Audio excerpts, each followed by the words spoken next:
Well, happy Wednesday, everyone. I just realized I listened to a little bit of my show yesterday and I was like really loud. So I'm going to tone my voice down. It must be that microphone that I have. I'm Dr. Laurie Davis, and you're watching, listening, checking in on the Dr. Laurie Davis Show, also recently called The Recovery Mechanic. I love that. And today we're going to introduce our VIP, Voices of Indigenous People. I did this show a few years back. It was really popular. So we're going to embrace that again. And on Wednesdays, we'll feature some of our friends from the Indigenous communities across Canada and the United States. I do have a co-host for the show, former Grand Chief Leonard Standing on the Road, and he'll be along shortly. He's in a meeting right now, but he will be joining me on Wednesdays as a co-host. How exciting is that? Many years ago, we're talking like 25 years ago, this all began actually. That's how far back this goes. I was working in a community on the East Coast, Elsipogtog, New Brunswick, formerly known as Big Cove, and one of our larger reservations on the East Coast. And I'm driving around the community and I see this house with a transmitter, and my husband Ron said to me, "Oh my goodness, they have a radio station here." So I thought, great. I love to broadcast. So I went up and I knocked on the door, and this gentleman came to the door and shared who he was. And I asked him if he had a radio station, and he said yes. And I said, "Well, what do you have for programming?" And he said, "Well, we have music, we have bingo, and I have a TV station in the living room too." I went, wow. So we started a bilingual Mi'kmaq English show, and we co-hosted, and it was so much fun. And at first, my partner at the station was really nervous because he thought people aren't going to call in. The community's really small and everybody knows everybody's voice. And so we were working on building a call-in show. I said, how about I'm here in the community anyway, and we could build a show and people could call in. Well, he was pretty skeptical. He said, "Laurie, I don't think that's going to work." And I said, "Well, we don't know until we try, right?"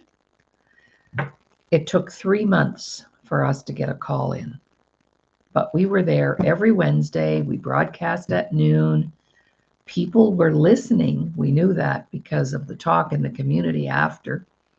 And so that was where we did our very first bilingual show. And that was in, oh my gosh, 1999, somewhere around there. And so here we are now, 25 years later, and I'm going, why am I not doing that? We could do Cree/English bilingual show on Wednesdays. And I called my show, and I'll put my little banner up here, the Voices of Indigenous People, VIP. We're talking 25 years old. So we've always been there to bring forth any person that wants to come forward and speak and go on about whatever is on their mind. So this began 25 years ago. And over the years, I've resurfaced it, resurged it. And our very first bilingual show was in 1999. It was a Mi'kmaq/English show. And it was a challenge because, of course, we needed certain equipment. So Foster, my partner in this project, he didn't have a whole bunch of stuff, but he had a studio, and we wanted to take call-ins. So we set up this, I had my producer from Halifax come up with me to the reservation, and we hooked up a speaker phone and we duct taped wires to the wall. It was pretty crude, but it worked. And we didn't have anybody phone in for 3 months. And Foster kept saying to me, "See, I told you this wasn't going to work." And I said, "No, you cannot give up." So we were reading people's poetry. People would send us stuff to read on, and we would make announcements, birthdays, etc. And so it caught on really well. And then it always takes a crisis, doesn't it, to create and invent? So here we are. There's this thing going on in another community called Burnt Church. And it was over the lobster fishing licenses. And the fishing game wardens were on the docks, extracting lobster license from our native people, burning boats. I mean, there was gunfire, there was a fight. And so it was the day that I was going to be on the air. So Foster put it out there, Mi'kmaq, hey, if anybody is at Burnt Church, give us a call and tell us what's going on there. And all of a sudden, all the lights on the phone lit up, and there were all kinds of people trying to reach us to give us the news. And after that, that's what kind of turned the page for us, turned the corner. After that, when people realized that they actually had a place to go and express something, the show just continued for, I was there for 2.5 years. So we want to do that again. And I did have a show, many in between, lots of shows, but, and have broadcast, mainstream radio when internet platforms became available. I did volunteer my time for a year at Hawk Radio in Musquecheese. I broadcast there once a week for a year. And so we've always had this connection and willingness to share our voices. And here he is. He was running a bit late today. No worries. Here's Leonard, my co-host for today. And let's see, where are we here? There we go. There we go. I was just sharing a little story, Leonard, about my broadcasting days in Elsipogtog, New Brunswick, because that was our very first bilingual show we ever did there, a Mi'kmaq/English show. So we want to do a bilingual Cree/English show. So welcome to my co-host, Leonard, standing on the road. So in your beautiful language, would you like to say hello to everybody today and talk about why we want to do this? Over to you. Leonard,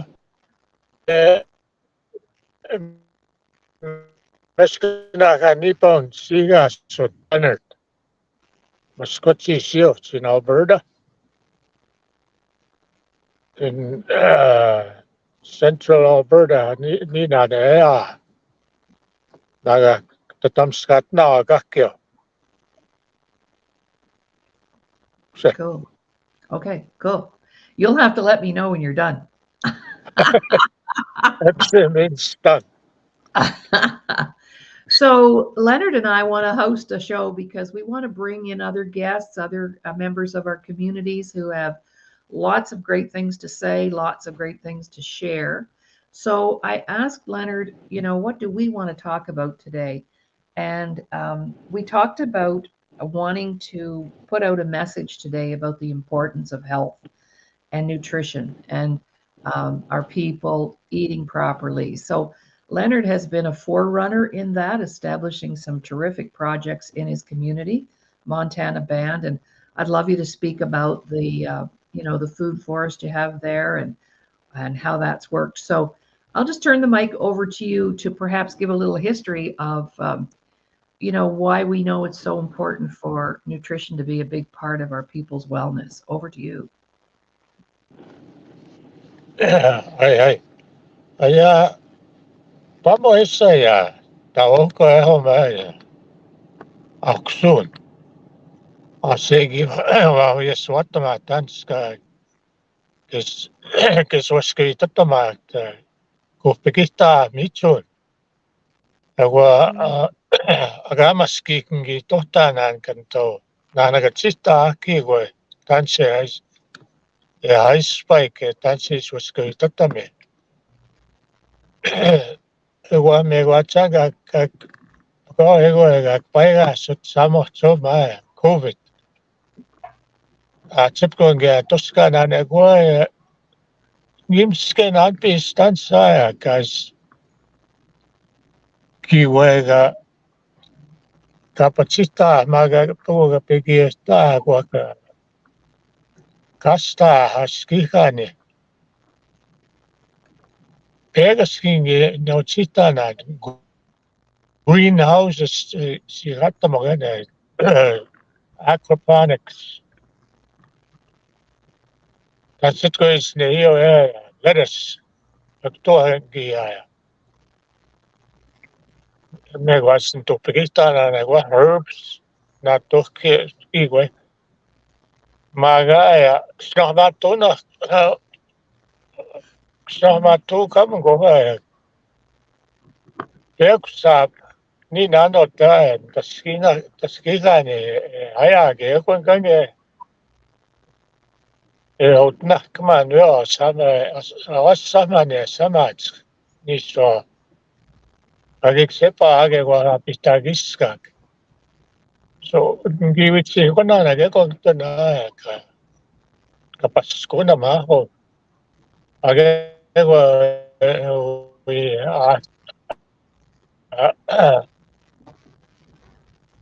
we have sita sama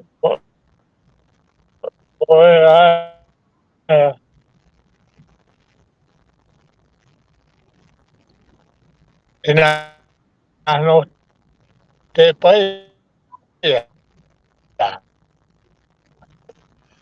ko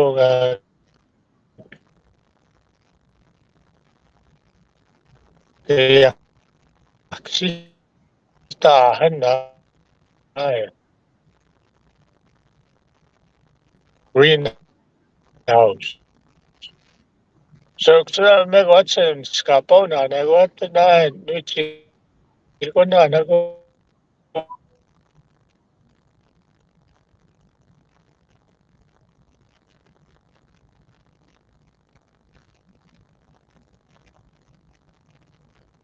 I think Leonard's frozen just at the moment, maybe a little drop in the internet because I know he's in his vehicle. So just we'll just be patient. I've been to the community and Leonard just was so intent on having nutrition in place for the community. They now have their own food farm, I would say, and recently have their own brand. And I know that they sell their produce and so on to local grocery stores, and it's a business. And making use of the land. I know that's one thing he wants to talk about, is making use of all the land that is available for growing food and doing other things with it. So I'm not sure when he'll be back here, but I just love listening to the language. I'm not understanding what he's saying, but I know what he's saying, if you know what I'm saying. Kind of like in that soul level, that heart level, you can hear the passion in his voice, and it looks like he'll be coming back. So, yeah, Leonard and I have been friends for a very long time, and I've always kept in touch with what's going on in the community. And we want to bring forth a platform where other people can come in also and bring their stories and share what they know. So, Leonard, you were just frozen for a little bit, so I'm not sure if you remember where you left off there. But we were talking about the importance of the greenhouse. I think that's the last thing I heard when you mentioned greenhouse. Over to you. yeah well I'll just translate what I said in Cree. Okay. We had to look for an avenue of how to get started. The feds in the province were really supportive, but we had to Mm-hmm. go overseas to find the concept of automation and where to Wow. get the supplies. And we had a consultant helping us that's an expert in that field. So we had to go through a lot of hoops, the policies and everything. Then when uh, when it was all set up, we went to Finland to go check Oh, out wow. the operations, because that's where the five engineers they established that process. But it turned out that there was an organization in Canada that was able to do that, and with you know how through the grapevine industries talks to each other, especially when it comes to First Nations. They got a hold of us, and we created working relationship with them, and we Mhm. established that aquaponics operation. We have 6 trailers that are growing lettuce and herbs, and we're expanding to conventional because there's such a demand that Oh, we we wow. we need to ex, expand the operation and create more opportunities for the young people to get into that field. It's just a Mhm. small part of agriculture, but it's a major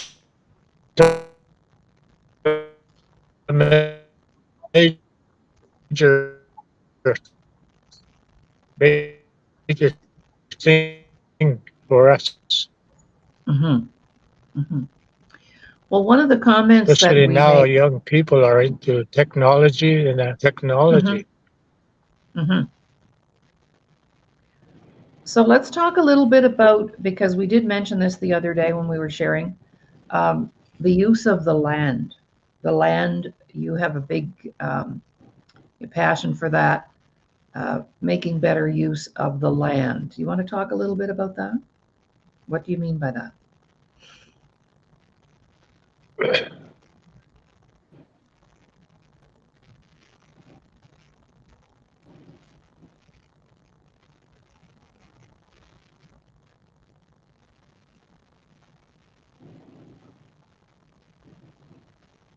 Over the last 30 years, all our land was being leased out, and all the big farmers were making their money. We're just getting the crumbs, the least Oh, money. mm-hmm, mm-hmm. And So what's your vision? we decided that we're going to take over our lands and do the work ourselves.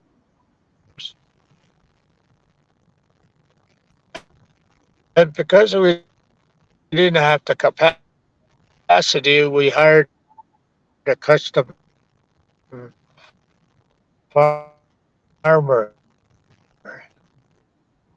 that Mm-hmm. kind of guided us on how it was a business plan. The agriculture told us what we wanted, and it's on a back burner right now. And the first year we managed to put in crops on 4,000 acres, and we had the first Whoa, year the bumper crop. So whoa.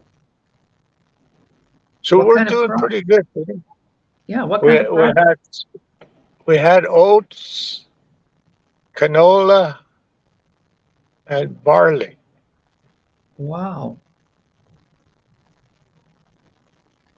that's amazing. People don't know that. That's, No, and out of that we created a company mm-hmm. that's employing these agronomists. I don't know what that means, but it has to do with has to do Yeah, with agriculture. There's right. different capacities, disciplines, I guess, that Mm-hmm. when you get your education, that different Mm-hmm. capacities that you can take. Mm-hmm. So Wow. we're on our third year, so we're expecting good crops, but we're enticing the young people to get into it Yes. because farming You're is not really labor intensive now, especially mm-hmm. with automation. Right. Right. Wow. That's amazing. Nobody knows that. My gosh, we need to put an article out there or something. 4,000 acres. Yeah, Cool. we have more coming, but it's we That's need to build exciting. capacity. That's exciting. So let's talk a little bit about the resistance, let's say, to recognizing or being aware that nutrition is so important, especially for your communities. Well, growing up, because I remember when the modern amenities were being developed in our community, power, gas, and when they're converting all our houses to the modern era. Mm-hmm. Well, everybody had gardens and people helped each other. Mm-hmm.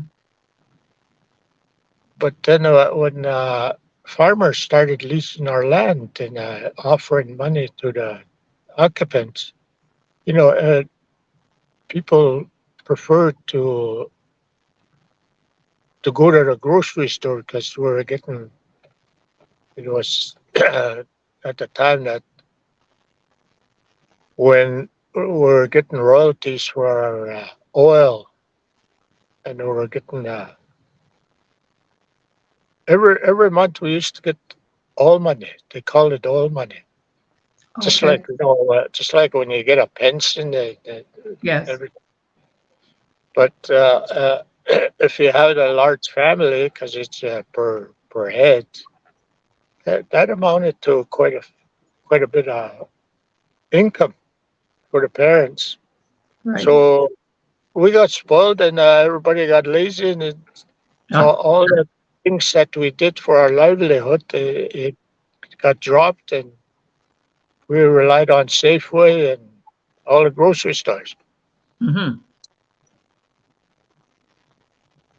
And after about 25 years, we were warned that the money is going to run out, and we didn't prepare, and we suffered for it because when people started getting the welfare, it just dropped down to nothing practically. Mm-hmm. Uh, the leaders at the time had to really scramble on how they're going to start educating the people. And that's Mm-hmm. the result of that was that there's a Muscatcheese Cultural College, but they're relying on bringing the culture and the language back. But the food part was kind of forgotten, and it's now everybody's talking about it because of all these diseases that we have: diabetes, heart disease, whatever. Mm-hmm. Mm-hmm. And then the health sector, they're just capitalizing it, giving us crash courses on diet. Mm-hmm. But Nutrition. nutrition, the importance of nutrition. And it's hard to break that habit of fast food and processed food, Mm-hmm. so it's going to be a long process. But we're, we're targeting the young people that even in that field of health, we have very few nurses and doctors that can come and assist. Mm-hmm. When there's several doctors, native doctors, but they're overwhelmed because everybody is wanting to Yes. put them to work. So Mm-hmm. we need to create an education process for it, especially when So it's personal health. personal wellness, yes. So really what you're working on from everything I know is really taking back our culture, part of our culture, by in the food department being self-sustaining again, like you always were, right? It's like very traditional to grow food, right? Yes, And that was a way of life that was taken away, or like you said, the seduction of the money, um, European contact. I mean, heck, before European contact, was there any such thing as disease? not really. Maybe if you got hurt or something, break Right, a bone, but to have a heart attack, it was unheard of. right. And and diabetes. we relied on nature for our sustenance. Mm-hmm. Mm-hmm. Well, today listening, we have Prince Fleet Eastern from Palm Springs, California. He's listening in today because he has some Indigenous heritage as well, which I didn't know until we had dinner, and he told me that. And our good friend Virginia Clark is listening in today. So, a big nutritional person too. And so, how about in your language? We talk a little bit about some things that our young people could do to move away from that cycle now of processed food and fast food, the dangers of that, or anything you'd like to share around that. And then they hear their language at the same time. So it's like a double whammy here. Words of encouragement to our youth to walk away from what has been inflicted on them. Kanan to taho ma kapiks ko aho ma micho no tansa kes natos kago Pugo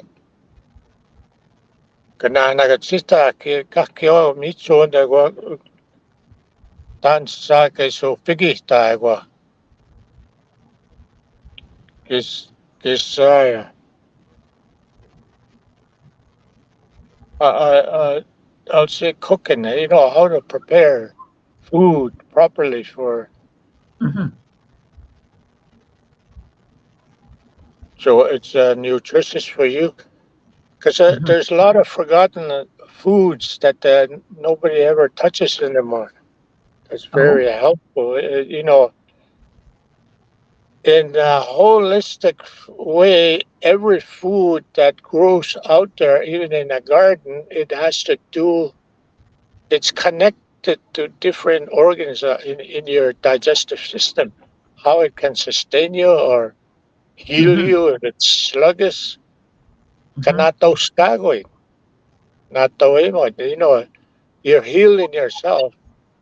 Because the best medicine man there is, or in a human body, is your body can heal you if you feed the right fuel. Mm-hmm. But also you have to kind of combine it to the beliefs that you have Mm-hmm. in regards to nutrition. Yeah, it's a combination of Mm-hmm. mindset, Mm-hmm. beliefs, Mm-hmm. and how long do you want to live? Yeah, if you Right. want to live to be 100, you got to keep your Mm-hmm. fuel supply to the highest standard. There you Not just go. not just junk food. So, would any of us, if we went to if you and I went to a gas station and we got dirty gas in our vehicle, would we go back to that gas station? I certainly wouldn't. No, No. So, if we would drive around to put clean fuel in our vehicles, then why wouldn't we put clean fuel in our bodies? That's what you're saying. That's what I'm hearing you say right now. Does that make sense? Mm-hmm. it's, it takes work, but it's enjoyable work. Yes. Yes, it's worth it. It's worth it. And I don't know about you, but I don't like being sick. What's fun about being sick? I can't find it in my world. What's fun about being sick? I can't stand it. And when we get sick, we have to do everything we can to get well. And there's ways to do that.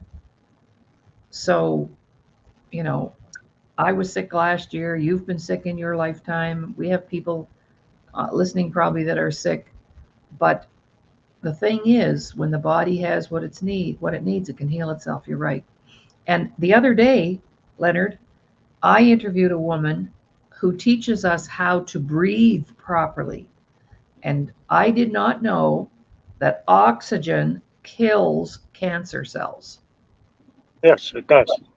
But she shared us, we breathe like this, very, very shallow. And she taught us a breathing technique, and I'm practicing it. And I noticed that even my sleep is different. I'm not up 2 or 3 times in the night. And when I go down to bed, I just practice that breathing technique. So there are all kinds of ways, if you combine all the good stuff, like the nutrition, the breathing properly, getting your rest, getting rid of the stress, because stress is the big killer, isn't it? That's the major cause of everything. Yes. Harboring anger, you mentioned it the other day when we were having breakfast. You said, I remember you saying that many of our physical ailments are emotionally rooted. Yes, they are. Mm-hmm. Mm-hmm. Can you talk about that in Cree? Ja kiwema naga kaksu skagoin na puga ksu estaman pugo ka wihtaman. Hauja ke inaga askot ta tsmosto ta kiwama ka mamton estaman rikoin. Yksana aja ka iwa sipain tansi tamatsihoin. Yksigues ka mais mamton estin ego kues kuoskauin. Yksais minä tahkusi sunkisin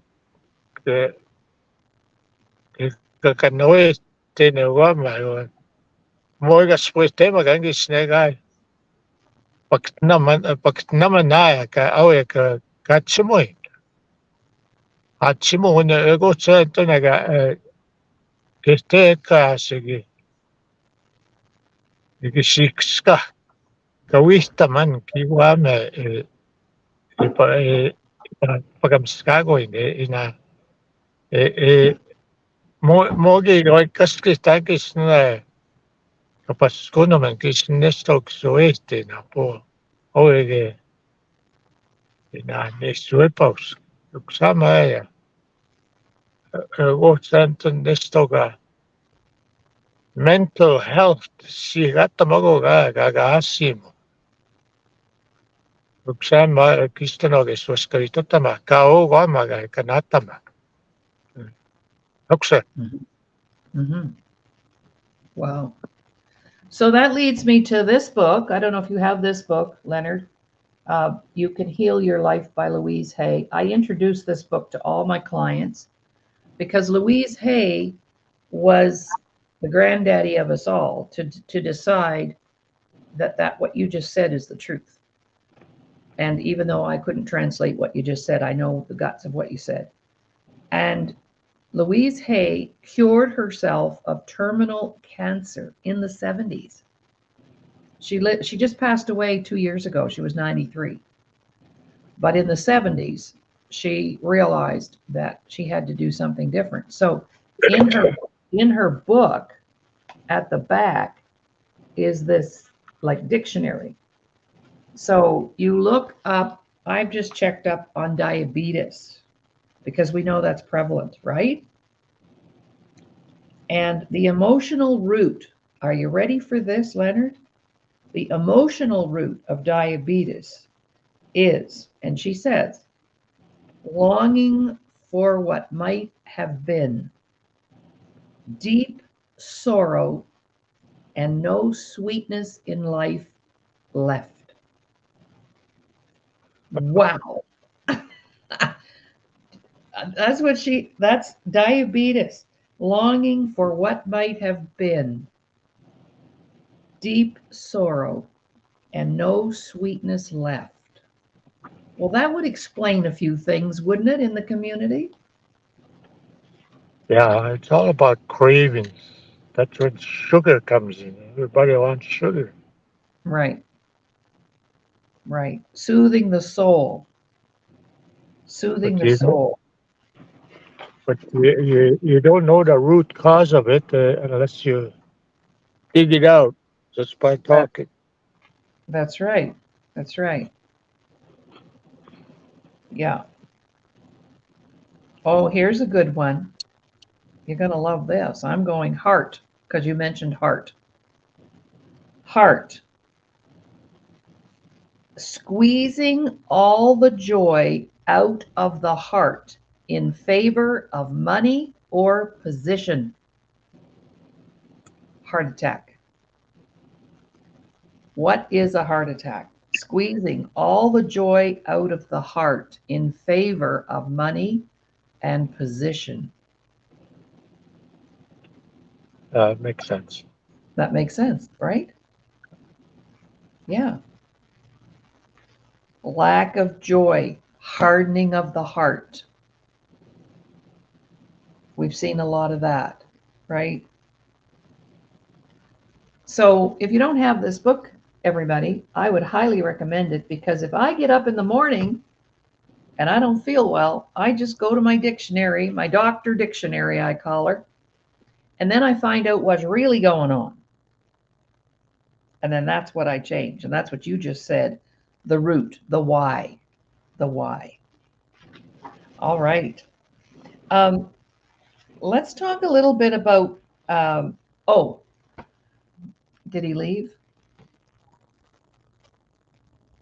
Oops, did we miss him? He'll have to come back. Oh, there he is. I apologize, Leonard. I might have knocked you out. I put the book on my keyboard here. So if you're just joining us, you're listening to the Dr. Laurie Davis Show with my co-host on Wednesdays. We're just launching VIP, very important people, but / voices of Indigenous people.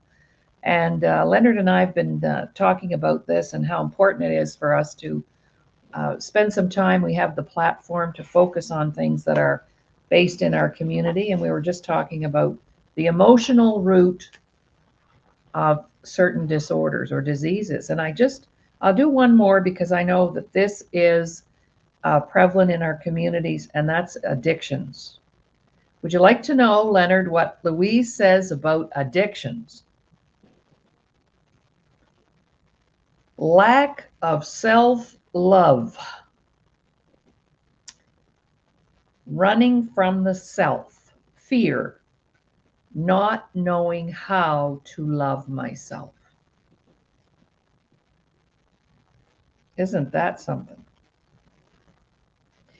Then she also, next to it, has a positive that we can affirm, or meditate on or pray about. I now discover how wonderful I am, and I choose to love and enjoy myself because I believe and know, and maybe you could repeat what I just said in Cree. I know that when I love myself, I'm not going to do anything to hurt myself. And that includes eating properly. So do you want to talk a little bit in Cree about the importance of self-love? Because maybe I don't think I deserve good food, and therefore, right? It's all about that. So do you want to speak about that in your language for us? Ayamana kukigo kapagapskago kapsko chimniko nago kapi to. Ewa tanskais mitsoin. Pawiso kawi katske. Siwing ganam starapsi. Ego mama na tade kwe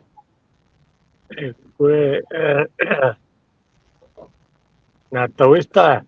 Maga kwesh ka saki soin ka mantanem soin. Tapskocha kitsa po kitsa na kwese sage hatun knigana ha maga kisteps kito kitstapumstoin kianigan kuki wega swaskoito tamane in kisnega mi matsoin mo antok dapat sinra ma kisna mamsito tagawin hoye kawitsat Tukahap managa no desini. So quest kanatawim soin kasagi soin quest kami soin ego quest wa helga tagohtan. Samman niistä kiskem kloja. Ai Hmm. Exactly. Yes. And in sharing that, then we need to know that one of the things that I've been doing once a week or so, also another book that I've been sharing, Leonard, and Isabel talks about this. This is a book by a former friend of mine. She's deceased now, but her name was Isabel Knockwood from Nova Scotia. And she wrote a book in 1992 called Out of the Depths, and it was her experience in the Shubenacadie residential school system. And when we talk about self-love, we have to know that the residential school system taught the complete opposite, which has now filtered down through what? How many generations? And she talks about in 1936, her whole family walked 5 miles from the reserve to Shubenacadie to step into the residential school system. Her whole family was there when they were kids. And so I've been sharing because the first chapter, she talks about life before residential school, what she remembered as a young girl, and how the family functioned and lived off the land and supported each other and helped each other. All those things you talked about at the beginning of the show. They're all in here.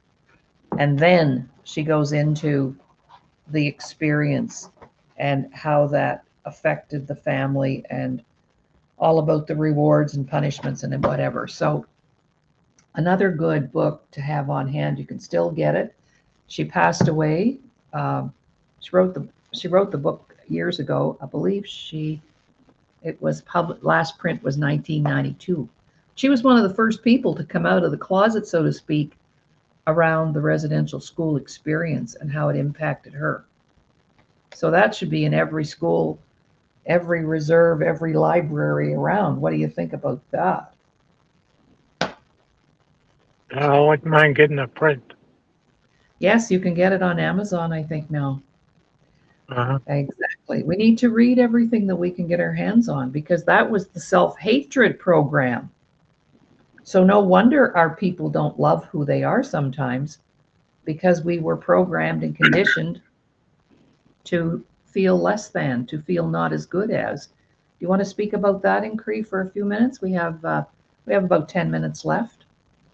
So you don't have to speak for 10 minutes, but you want to speak a few minutes on how the residential school system, because it's all connected to what we're talking about today, and that is, first of all, getting good food into our body. That's a self-love activity. You don't do that if you don't like who you are, but about the system that destroyed that in us as well. Over to you. Ja, me katsomme ja tänään nakaskaruelma I'm hearing togo kagi polgoak na matukamgo residential school sihate moniak to heikon magaya ni ki wak wa we are with sanoa akirte yo pixik mag Ego kakiona kakis wangiskistik kaki kiskimroja mana tanskis matsia kaka kisagistoja kuitsistoja. Ego mina mitsonots o kakioki iki hotna apo mina kapiksko homa kiano kisnehiauja. Ogo mina igi ktingoja kaigapsita. Oksana kiwan simgonoak.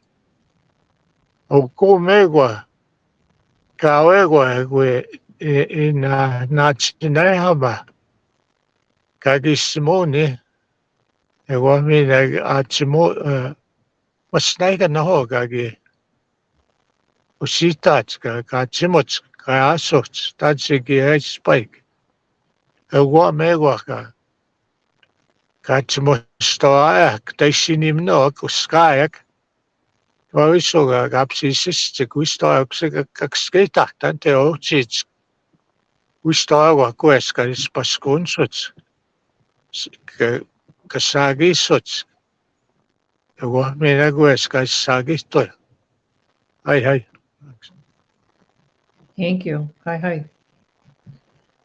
Also, too, one of the things that we'd love to do, Leonard and I would love to do, is have you come. Someone else, like Leonard and I, will be here whenever we can. But also, we want to put out an invitation to you. If you have a story, if you have a book, if you have a business, and we'd love to invite you as a guest on the show. So, Leonard, do you want to put that out in Cree that we want to welcome others on the show? And if you have that in place or you have something you want to come on and talk about, because we'll talk about anything, you can email me I'll put it up on the screen. So, Leonard, would you like to put out an invitation to others in Cree who would like to join us on the show on a Wednesday live? Yay. Aguma kamatsita oma kapikska ktotskeone.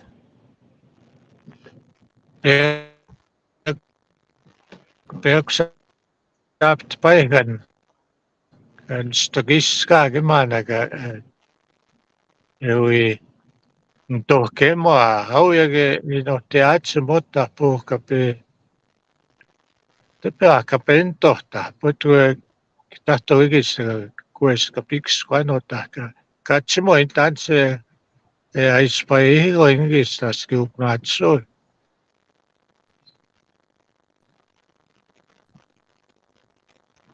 Cool. Kwamekte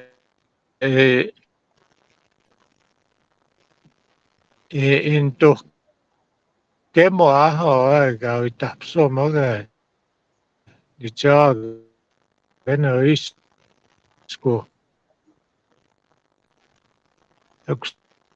se kahkio kueska kue atsimoja puguiti suite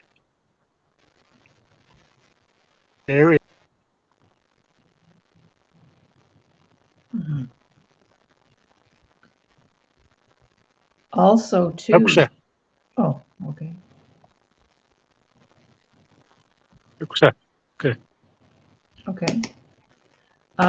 Also, too, one of the things that I know, and you can translate this for me, but one of the things that I know, and that's why we called our show VIP, very important people, voices of Indigenous people, because a lot of our clients and work we've done on and off reserve, there's a common thread there, and that is that people have lost their voice because we have been taught, we were shushed, right? And then we were taught that what we had to say didn't matter. And that's why people are afraid sometimes to speak up and speak out because they have this belief going on that what they have to say does not matter. But it does matter here. So, and also I want to say, Leonard, you know I don't speak Cree. I have a few odd words here and there, but I think part of our show will teach one word a week. But just hearing you talk today, I'm picking up on different sounds that run through the language, and I never picked up on that before. So even you speaking is so important because hearing the language connects us to the language, even if we can't speak it. I can hear the different sounds, the different feelings behind the words when you're speaking, and I'm just loving it. So maybe just share with our viewers and our audience. You don't have to speak Cree to be here. You can speak Spanish. We don't care, but just come and share. So in whatever language is comfortable for you. But just hearing that language, Leonard, has been so valuable for me today. Thank you. Well, I guess one of the first things, the first word is ekse. It means done. I'm finished. Oh, You know, okay. What's the word again? How do I spell that? Can you spell that for me so everybody else will know? ekse, ekse, probably IKSI, ekse. Accent. Yeah. Okay, accent. So when we're co-hosting and you say that, I'll know you're done. Yes. Yeah. That's our Cree word for today. That's awesome. Accent. We'll have one word a week. You have to be prepared to share, and I like that.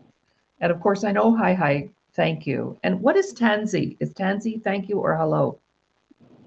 Danse, it means hello. Tense, tense. Okay, It's like, how are you? right.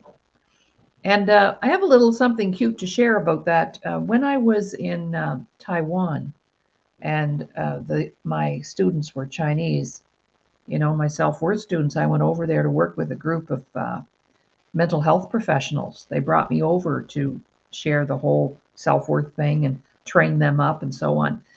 And when I was sharing stories, I had a translator, but when I was sharing stories in English and they were stories from the heart, that they understood they didn't need a translator. It was only when I was sharing the technical stuff that they needed a translator because they could feel it. I told them about Isabel Knockwood and different things like that, and they were like they got it. But if it was technical, like today, there was a part of me that knew what you were saying, even though I wasn't understanding the words. Okay. So yeah, for sure. And for all of our beautiful audience out there today, remember we're streaming live on E360 TV. You can go in there and listen to the show at your leisure.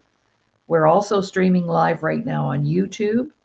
And what we appreciate is if you would share the show. Just go into YouTube, there's a share button, and you can share it with whomever you like. I think that's important. I know it's important. And we're also streaming live right now on our Facebook page, Self Worth the Missing Link Superstars. And we've got a superstar here with us today, and he's going to be back. And if he's not, then I'll have to, give him a lecture. No. So wherever we are and whenever we can, okay, wherever we are, wherever we can, if there's a Wednesday that we cannot be here, then I'll order up that one of our shows rerun so we can play the show as many times as we like over and over. So I look forward to Len returning with me next Wednesday, and we'll have a different topic to talk about in English and Cree and English. So this has been fun, Len. How has the experience been for you?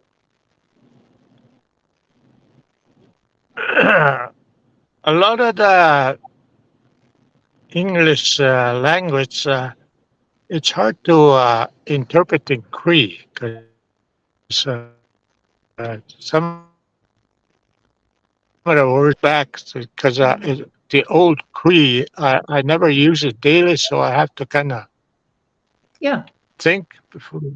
So that's okay. because I don't really speak fluent Cree to everybody every day because it's a mixture of Cree and English Yes. in our everyday Well, life now.